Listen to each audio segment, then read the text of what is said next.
زیادات الفیض منصوص الصور الصور کی ہدایت و منہ الہدایت وإليه النهاية وبحمده الوقاية ونقاية الدراية وعين العناية وحسن الكفاية والصلاة والسلام على الإمام الأعظم لرسول الكرام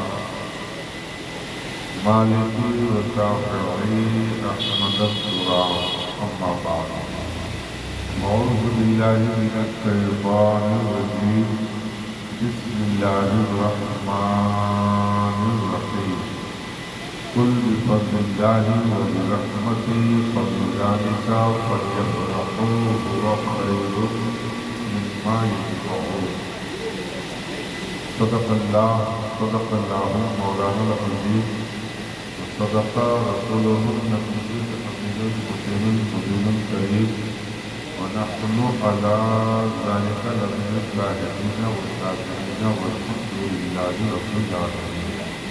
محترم حاضرین،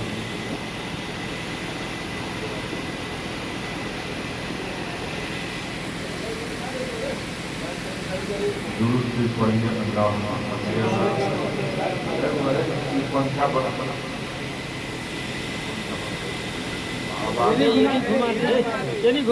صلی نہیں بند کروا والدین و بارک وسلم صلاۃ و سلام علیک یا رسول اللہ صلی اللہ تعالی علیہ وسلم.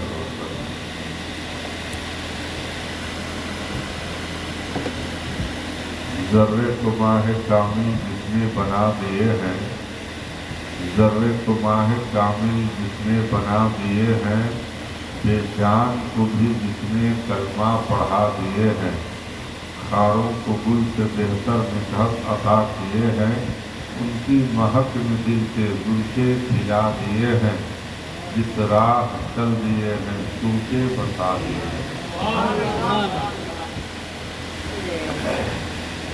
آج کی یہ محفل پاک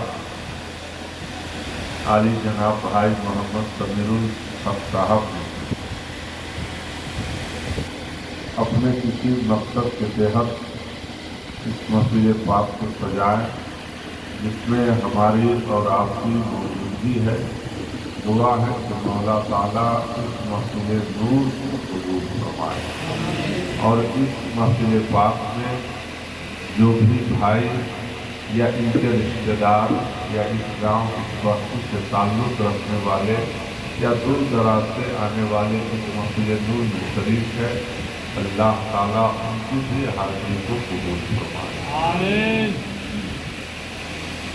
اس کی اسٹیج پر ہماری جماعت کے اچھے عالم دین حضرت علامہ مولانا نعیم الدین صاحب قبلہ قادری رضوی الف بہاری صاحب کی صدارت و سرپرستی میں یہ پروگرام قیام عمل میں ہے. دوسرے جانب اس بستی کے خطیب و امام حضرت علامہ مولانا طاہر حسین صاحب قبلہ، بڑے بھائی حضرت علامہ مولانا غلام مصطفیٰ صاحب قبلہ اور سمیر البھائی کے بھائی حضرت علامہ مولانا محمد امیر الحق صاحب قبلہ قادری رضوی، یہ اپنی پوری جوابدہی ذمہ داری کے ساتھ اس محفل پاک میں تشریف رکھتے ہیں. اور مدعو باغ مدینہ حضرت قاری شبیر اخلاقی صاحب قبلہ بھی تشریف رکھتے ہیں، جن کے زبان سے ہم نے اپنے نعت مصطفیٰ کو سماعت کیا. اور ہندوستان کے بہت مشہور شاعر حضرت مظفر اعظم صاحب سے آپ نے ان کے مخصوص انداز میں نعت رسول سماعت کیا.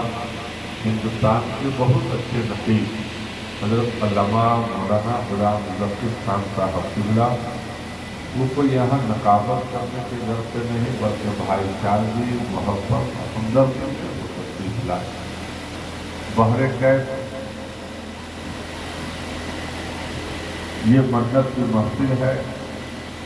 اس پر میں صرف آپ سے ایک بات یہ عرض کرنا چاہوں گا کہ منت بہت طریقے کا ہوتا ہے. अपने समाज में उपयोग मन्नत इस तरीके से मानते हैं कि मौला मेरे घर में कोई लड़का पैदा हो जाए तो घर की जो औरतें सब होती है वो मन्नत इस तरीके से मानती है कि हम अचरा पर यानी आंचल पर कमरिया निकलाएंगे। या बहुत औरतें बहुत तरह की बात करती हैं, लेकिन इस तरह का मन्नत मानना ये कोई जायज नहीं है, हराम है। लेकिन इसी मन्नत को आप पलट दीजिए कि मौला मेरे घर में लड़का पैदा हो तो हम महफिल मिलाद सजाएंगे, तो ये मन्नतें मानना जायज है। जैसा कि भाई मोहम्मद सबीरुल हक साहब और उनके अहलिया ने अपने किसी कारण पर मजबूरी के तहत उन्होंने मन्नत माना कि मौला मेरा ये काम हो जाए तो हम दरवाजे पर मिलाद मुस्तफ़ा बनाएंगे और मिलाद मुस्तफ़ा सजाएंगे। बिहम्दिही ताला अल्लाह ताला ने उनको उस मकसद में कामयाबी अता फरमाया और कामयाबी मिलने के बाद अब इन्होंने ऊपर जो बन गया तो वे मिलाद मुस्तफ़ा अदा कर रहे हैं और मिलाद मुस्तफ़ा बना रहे हैं। ये तो हमारे और आपके घर की बात है।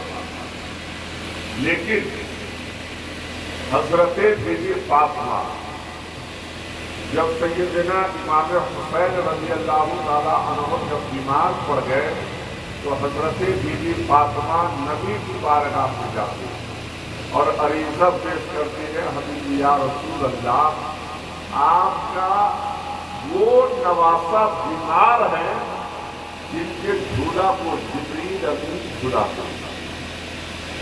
मुस्तफा आपका वो नवासा बीमार है जिनके लिए जोड़ा जन्नत से जिब्रील अमीन ने लाया। या रसूल अल्लाह, आपका वो नवासा बीमार है जो अपने कांधे पर राशन उठा करके 1400 से ज्यादा घरों तक पैदल पहुंचा। आप अपने नवासे के लिए दुआ फरमाते ताकि हुसैन सेहतयाब हो जाए। नबी फरमाते हैं, बेटी फातिमा तुम 3 रोजे की मन्नत रखो। कितने रोजे की? 3 रोजे की मन्नत रखो। जैसे ही हजरत बीबी फातिमा जब वहां से हटती है तो हजरत अली बारगाह रसूल में आकर के हाजिरी देते हैं और अरीज़ा पेश करते हैं, मुस्तफ़ा आपका नवासा बीमार है, आप दुआ फरमा दीजिए ताकि हुसैन सेहतयाब हो जाए। नबी फरमाते हैं, ऐ अली आप भी 3 रोजे की मन्नत रखें। नबी फरमाते हैं, ऐ अली आप भी 3 रोजे की मन्नत रख ले, हुसैन सेहतयाब हो जाए। अब यहां पर एक छोटी सी बात यह है, हजरत अली से मुस्तफा ने फरमाया 3 रोजे की मन्नत रखी और हजरत बीबी फातिमा से भी आपने फरमाया कि 3 रोजे की मन्नत रखी। जबकि नबी मुख्तार है, उन्हें अख्तियार है, जिसको जो चीज जितना चाहे वो अता कर दे। रसूल चाहते तो ये फरमा देते कि 300 रोजा रखो या 3000 रखो, लेकिन 3 ही रोजे का कैद क्यों लगाओ? नबी की निगाहें नबूवत देख रही थी। नबी की निगाहें नबूवत ये देख रही थी कि कल संसार में हिजरी में जब मेरे दीन पर हमला होगा, जब मजहब पर हमला होगा, जब शरीयत पर हमला होगा, जब तरीकत पर हमला होगा, जब सदाकत पर हमला होगा, जब अदल इंसाफ पर हमला होगा, तो यही मेरा लाल हुसैन होगा जो करबला के मैदान में अपनी जान की कुर्बानी पेश कर देगा और इस्लाम की तहरीक को बचा लेगा। अपनी जान की बाजी लगा देगा और इस्लाम की तहरीक को बचा लेगा। गोया मुस्तफा गैब जान, मुस्तफा ये जानते थे यही मेरा लाल हुसैन होगा जो करबला के मैदान में अपने आप को तो निस्तो नाबूद कर देगा, लेकिन अपने नाना की उम्मत को निस्तो नाबूद नहीं होने देगा। मेरे प्यारे दोस्तों, आज भाई मोहम्मद शफीउल हक साहब ने और उनकी अहलिया ने बहुत ही लगन मगन जतन के साथ मन्नत मानी कि मौला मेरा ये काम हो जाए, मौला मेरा ये काम हो जाए, तो बहुत ही खुशूसियत के साथ हम मिलाद मुस्तफा सजाएंगे। अल्लाह की बारगाह में इन दोनों मियां बीवी की दुआ कबूल और कबूल हो गई तो उसके कुछ दिनों के बाद ये अपने मन्नत पूरा कर रहे हैं। दुआ है कि मौला ताला उनके इस मन्नत को अल्लाह को और इस कार्य खैर में जो कुछ भी इन्होंने खर्चा किया, मिलाद पर, आलिम पर, उलमा पर, सिल्मी पर, तबरुकात में, लाइट में, माइक में, इस सबको अल्लाह कबूल फरमाए।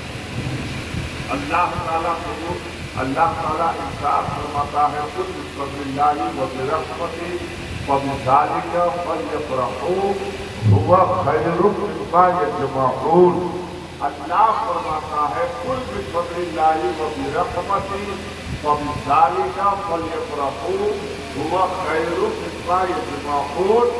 कि ऐ रसूल तुम फरमा दो कि वो अल्लाह के फज़ल पर, ऐ रसूल तुम फरमा दो कि वो अल्लाह के फजल पर और उसकी रहमत पर खूब खूब खुशियां मनाए।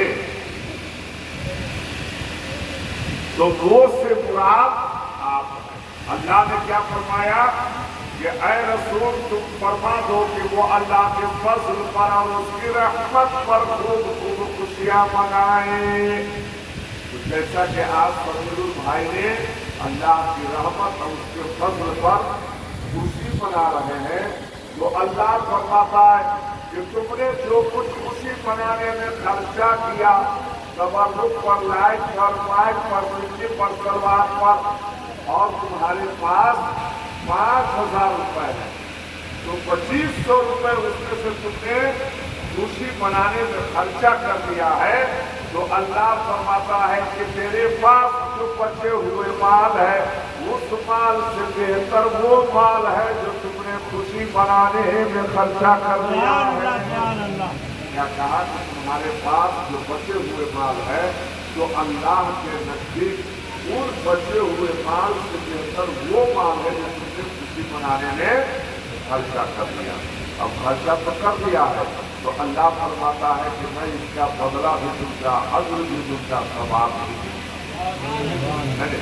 जब अल्लाह रब्बुल इज्जत मैदाने मकसद जब बर्पा करेगा, पूरी कायनात से लोग होंगे, हल्का इसको दो, पूरी कायनात से लोग होंगे, अंबिया, औलिया, शुहदा, सालिहीन, साकिरीन, आबिदीन, और जब आपका नाम आमाल जब तौला जाएगा, अगर वहां पर नेकी की जरूरत पेश आ जाएगी, तो जो तुमने खुशी मनाने में जो खर्चा किया है, मैं उसी नेकी को उठाकर तराजू के पल्ले में रख दूंगा और बच्चा जन्नत का हकदार होता है। तो दुआ इस बात पर है कि आपने जिस जुलूस और मिजाजियत के साथ इस महफिल नूर को सजाए हैं, मनाए हैं, और इसमें जो कुछ भी खर्चा किए हैं, अल्लाह ताला आपके इस कार्य खैर को कबूल फरमाए। अल्लाह ताला आपके इस मेहनतों मुशक्कत को कबूल फरमाए। और दुआ इस बात पर है कि फजलुल भाई के घर में अगर किसी तरह का कोई बला हो, कोई खलल हो, कोई आसेब हो, और तो इस मिलाद रसूल की बरकत से अल्लाह घर की तमाम ज़मीनी आसमानी बलाओं से अल्लाह जो है महफूज फरमाना। घर के तमाम दर्द, घर में किसी तरह की कोई आलोचना हो, किसी तरह का कोई खलल हो, तो आलिम उलमा की बरकत और मिलाद रसूल की बरकत से अल्लाह उससे दूर फरमा दे। दूर से पढ़िए अल्लाह